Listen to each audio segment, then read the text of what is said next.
Okay, namaste, great morning, everyone. Yes, I was asked to do some commentary on the Pantanjali Sutras, and I asked which part, and of course they came back with the answer. They wanted to have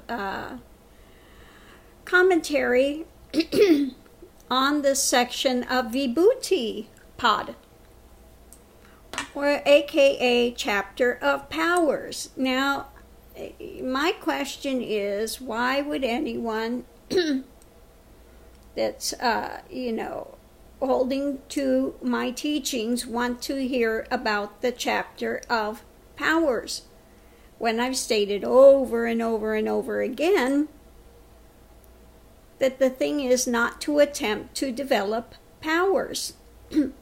Okay? Powers come.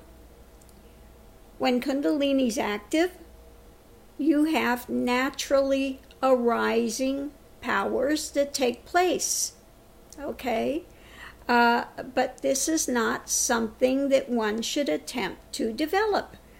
This is supposed to be Pantanjali Yoga. Any yoga is supposed to be about union, coming to union. Okay, hopefully coming to realization. Okay, if you are chasing powers, you're still chasing duality. Okay, maybe you are chasing, this is more under the area of some of the Shaivite or some of the Shaktiism of not going to a Turiyatita, but going to a lower samadhi where it's not Turiyatita. Because in Turiyatita, you are not going to be gravitating in powers. Okay, when you enter that stillness, because all powers have to take place from this Shakti, or this divisionary experience of mind-generated expansion. Okay, so let's go through this and look very quickly. Okay, it's talking about dharana first, of concentrating when the mind holds on to an object. Okay, and dharana is just talking about, again, that mind where you are concentrating solely on something. Okay, then it goes on, the next verse talks about the unbroken flow of knowledge to that object is dhyana. That's basically when you are contemplating something, when you are holding it within your mind, and again, contemplating it, see what it is, see what it's not. Okay, if you're holding on to something actively, and continuing to hold it in the mind, then it's dhyan. Okay, so let's see. When that giving up all forms reflects only the meaning, it's samadhi. Okay, so that's when you get to basically the essence of something rather than the object. When that object goes away and you are just hitting the essence of it, whether it's bliss, whatever, then it's a samadhi. One enters that blissful state of a samadhi. Okay, let's continue forward. These three, when practiced in regard to one object, is samyama. Okay, so again, you gravitated to something, you're holding it in your mind, you're looking at it objectively. When you get to the essence, this is samadhi. So the whole of that process together, okay, is called samyama. Okay, so let's go forward. Okay. Next is, by conquest of that comes the light of knowledge. Okay. And then it goes into, all powers come under your control, and yada, yada, yada, yada. Okay. It just means that basically you understand that object or whatever it is you are contemplating, you have come to the understanding of it. Okay. Next is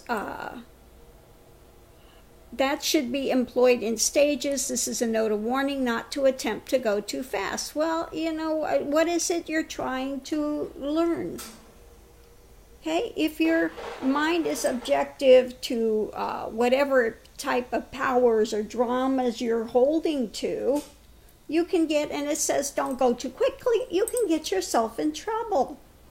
Okay, you could get yourself in trouble. So, again, don't play with these things. Okay, next is these three are nearer than those that precede.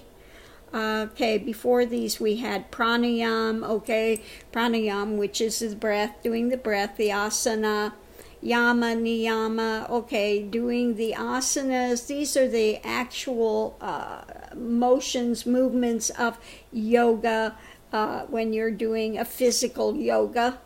Yama and niyama, the holding or the dispelling of it, the external parts of these three. Latter, external to the seedless samadhi. When he's tempted, may attain omniscience, omnipresence, but that would not be salvation. Right. These would not make the mind nirvikalpa, changeless. Right. When you're holding to these things, they are all in duality. You're not going to get to a nirvikalpa, a still mind. Okay? So let's continue forward. These are external to the seedless samadhi. Again, yeah, exactly. They're external.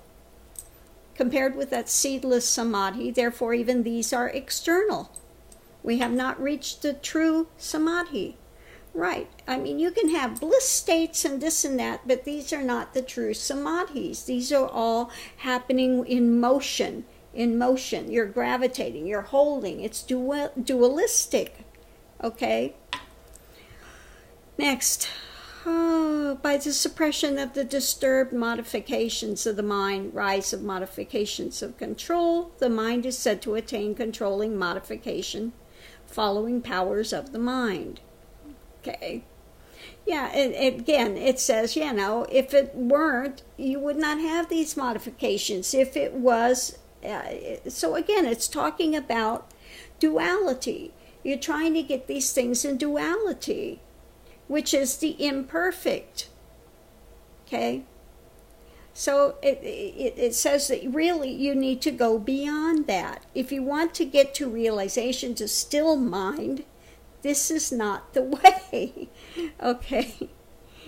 Oh, God. Next, verse 10.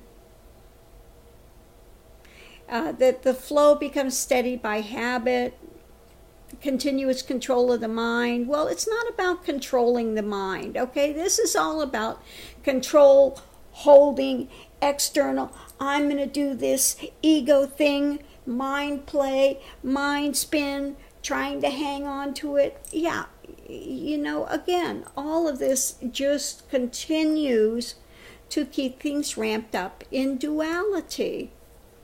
Okay. Verse 11, taking in all sorts of objects, concentrating upon one object, these two powers being destroyed and manifest respectively, the chitta gets modification called samadhi. Okay?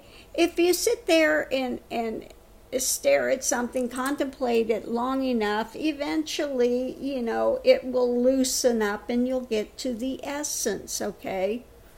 So, again, let's just go through this rapidly. Threefold transformations, time, state, or gross matter. Samadhi, that which is acted by transformations.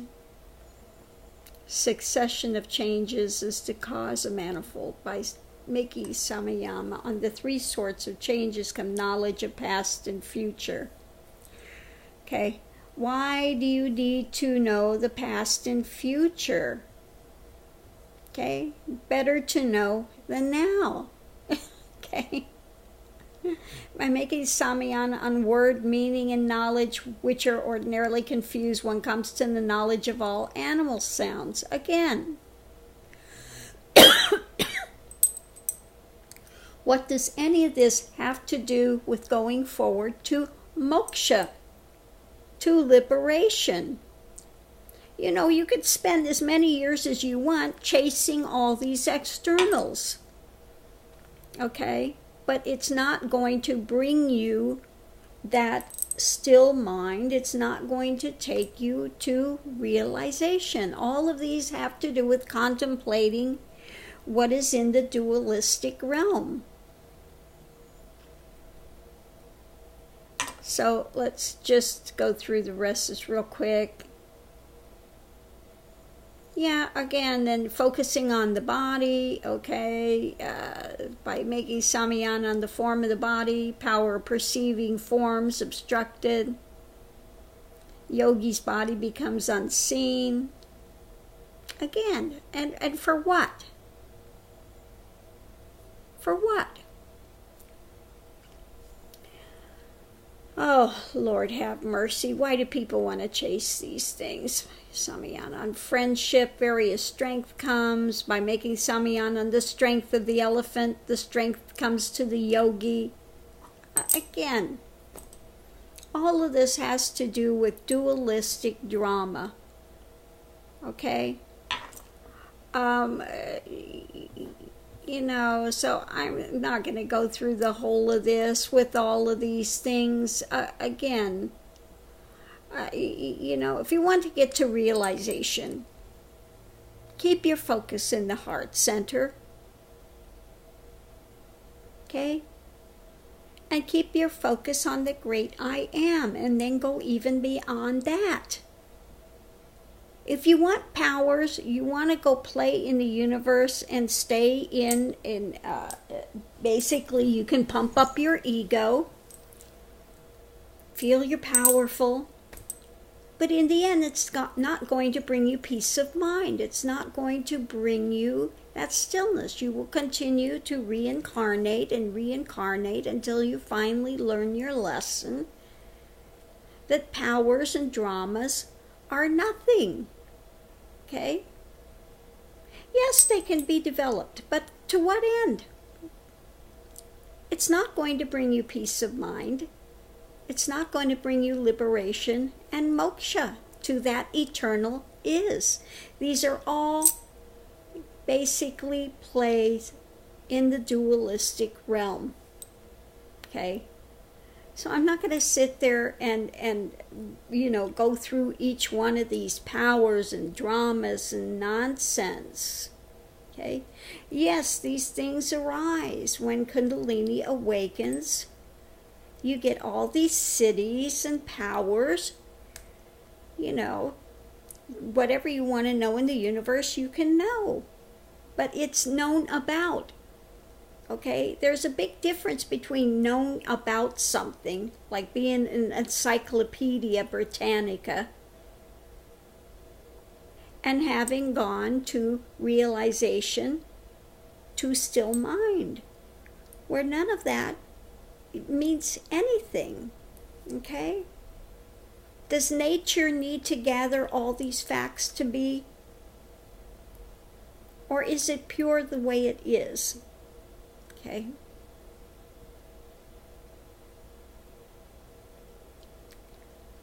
So again, just, you know, to go after powers, this Vibooti thing and going after the powers, it's nothing. Okay? When you're on the path and you develop these city powers, yes, you may play with them for a while, but in the end, you look at it and go, it's nothing. It's not benefiting your happiness, your stillness, your, you know, it's not bringing you anywhere close to moksha, to liberation. And the ultimate goal is to get to liberation, where one is free of the baggage they've carried. You want to gather and collect these city powers and all this drama? You're just adding more baggage that you're dragging around with you. Okay? And while this may impress some, you know, these lower city powers and things. The ultimate city, the ultimate power is to go beyond those, to that absolute still point. Okay?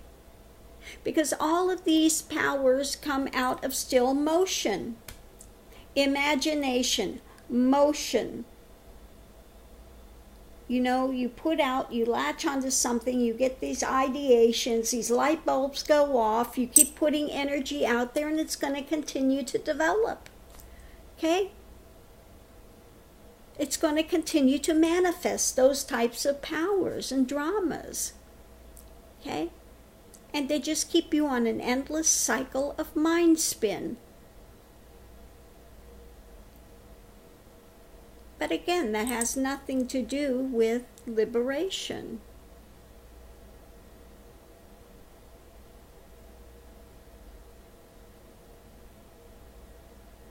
And again, this is why I don't advocate my students to try to develop these powers and nonsense, because it's a stumbling block on the way to realization. It's a stumbling block. It's a place you can get trapped. You know, again, read the Chandi pot. And you can see all the drama that Kali and Durga fight. And the number one demon is ego in the end. The ego that wants to continue to manifest all this nonsense. That's why when the symbology, she cuts the head of the demon, she drinks the blood before it has a chance to hit the ground and manifest. All the blood is representative of the mind spin, the drama, the things that are taking place. She nips it in the bud before it has a chance to manifest. Okay? And when she stops all this mind spin, they have liberation. That's why she's wearing the skulls around the heads, the ones that she has liberated from their failings of dramas that they're chasing. Okay? Understand, if you understand Kali, you understand Chandipat. You understand the tools and weapons that are used to move forward. It's all very well explained there. Okay? It's a great text. If you leave behind all the mantras and the dramas and the other things, just look at the storyline, the pointings of how things work in the spiritual realm, what is needed. Okay? Kali is that kundalini that arises. It goes through all the levels and layers of consciousness. Okay? You would be better to read that than you are to read the Pantanjali Yoga Sutras. Because you get tripped up with thinking about powers and developing this and developing that, and and all of that stuff has to be stripped away and let go of if you're going to get to realization. Now you have to realize as well, Kali can give you all of those powers, but it's a way to occlude, and that's what she does, to delude those that are not. She can bring greater delusion. Why does she do that? Why does she bring that greater delusion and illusion?